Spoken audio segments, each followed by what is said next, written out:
Hey, Reliability Gang, I'm Jonathan Guiney. And I'm Brendan Russ, and welcome to Reliability Radio, a JLL production and ReliabilityWeb.com media brand. Another great week here at the TRC in Seattle, more specifically Bellevue. Brendan, how's your week been? It's been good. It's been good. A lot of great people, a lot of great discussion. There's an overall theme of AI going around. And we had a very interesting panel this morning, as well as we do at every open session, going over not mainly AI, but still the concept of reliability and a particular topic about alignment and support and sponsorship to make sure that whatever you're doing is actually going to stick is a kind of secondary theme that does come up when we have that subject.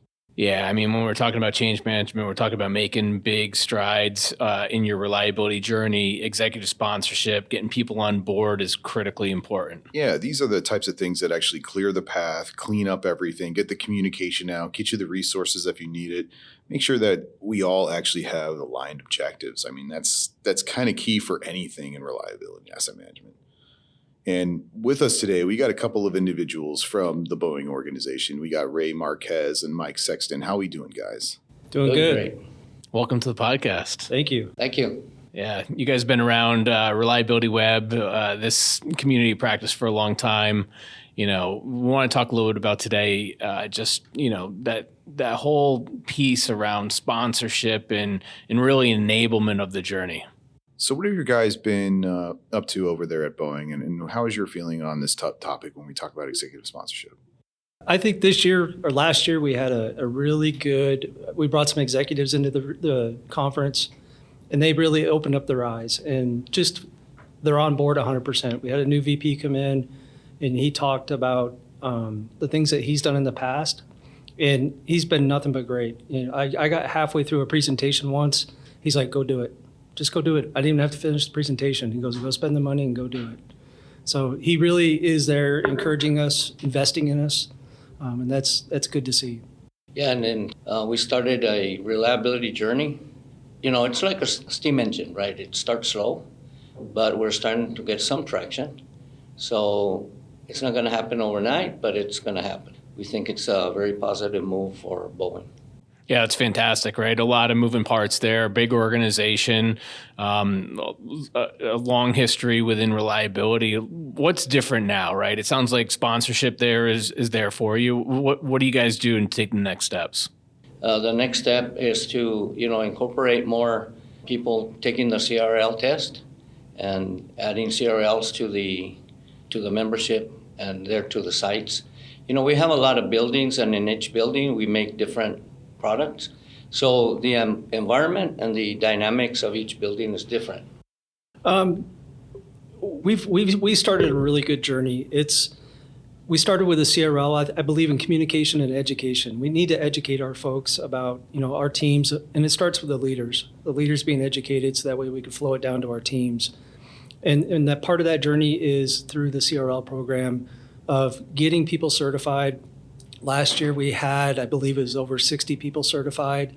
And this year I have a goal. I want to get over 100 if I can. Actually, we will. We'll be over 100. And then it's just talking the walk, and just living it. We all have an aim. We just have to keep talking it and walking it and just showing our people what to do, how to do it. And then as we talk it, they start talking it.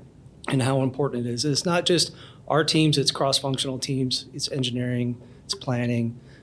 It's all about the uptime elements and bringing in a cross-functional way of communication so we all talk the same language. I think that's critically important for any organization, right? But, where you guys are at today with the amount of efforts and resources that you're putting at certain pieces of work here, getting that team together, getting the cohesion that everybody's on that same page, you're all marching in the same direction, everybody understands the why is critically important. Yep, the why is important. So obviously getting everybody on the same page, the same sheet of music, using the CRL and the body of knowledge of the uptime elements is going to be something that you clearly put a lot of focus on. You're trying to make that a huge catalyst of making sure everybody understands what we're doing.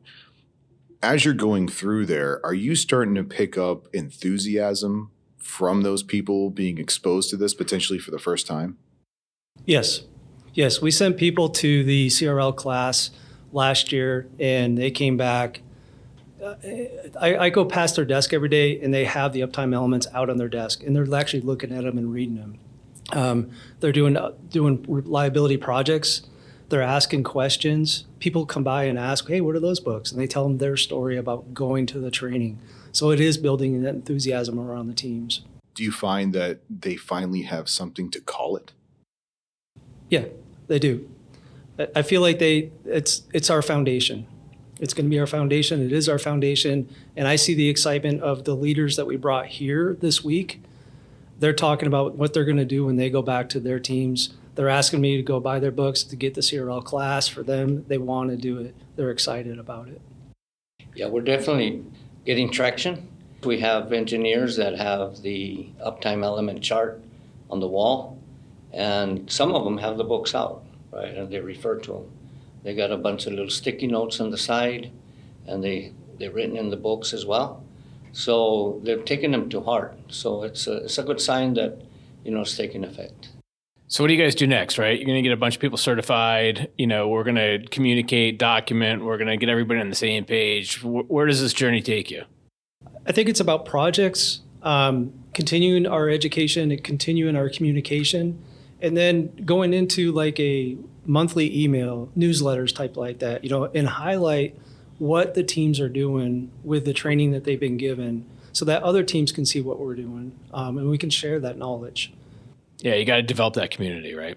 You guys got a big organization, a lot of people working in the same direction of improving material condition and reliability, uptime, production, lessening production impacts. Huge animal to tame, but I think it's a great opportunity. Yeah, and getting more people involved will get the ball rolling faster, right? So getting the production side involved as well. Yeah, critical mass, right? Everybody should be working off that same sheet of music, whether you're in global real estate, in production, in whatever other organization within the Boeing company. It's getting those people to all work in that same direction, speaking the same language is huge. Now let's ask a different question. So as you guys have been going through this and really exposing your entire organization to this, what have been some of the challenges in getting that really exposed and understanding like this is not just some flavor of the month. This is something that's been getting around for a long time. It's been practiced, it works. What have been the challenges associated with that? So in the engineering and technology group, the engineers were used to projects, right? They say, I'm a projects guy. Well, guess what? Now you're going to do reliability. So you have to introduce it not as this is what you're going to do, but you need to introduce it as something that is new, something that is exciting, and then at the end, they want to do it. For example, the CRL test, half of them says, I'm not going to take the test. I'm not going to study the past books. So I just kept talking with them, look, this is a potential. Show me your project. I said, look, you can use these elements in your project. Oh, and what does that do? So then you explain those details. Wow, I didn't know we could do that. I said, absolutely. So imagine yourself passing the CRL test. So now you get to use all these elements, these extra tools that you never had in your projects. And then when you present it, you have more firepower and you'll get more positive results. So it's creating some excitement. How does a project guy respond to now you're a reliability guy? How did that go? Yeah, well, that was the issue, right? I'm a projects guy. Great. So did you know the uptime elements fit into your project? Do you know how much you can affect downtime of an asset by not designing it right? Understanding the 10 rights of asset management, that little line that's underneath it when I talk about specifications and design and installation. Commissioning, installation. Sourcing it. Yeah. Yeah, it's pretty incredible. Even procurement, right? Just opening the eyes to the individuals, just thinking broader around the impact that they can have on the organization is awesome. Absolutely. So as we start to kind of wind this episode down, Ray, Mike, when you're looking in the future, like in a year, 2 years, 3 years, 10 years down the line, where do you see your journey going? Where do you see that going? What does success look like for you guys? Efficiency. I see our teams becoming stronger, more education under their belt, excitement, want to come to work. as technology changes, get them more involved in the technology. I just see a bright future for us. We're laying the foundation, and that's something that we haven't done in the past. We haven't put down a good foundation before. So when we built the house on top of nothing, the windstorm comes in and blows it down. Now we're investing in our foundation. So I see us going a long ways. Yeah, that's fantastic. Yeah, Right? ditto to that, yeah. Awesome, guys. Well, hey, really appreciate you both jumping on today. And for all of our listeners out there, we'll see you next time.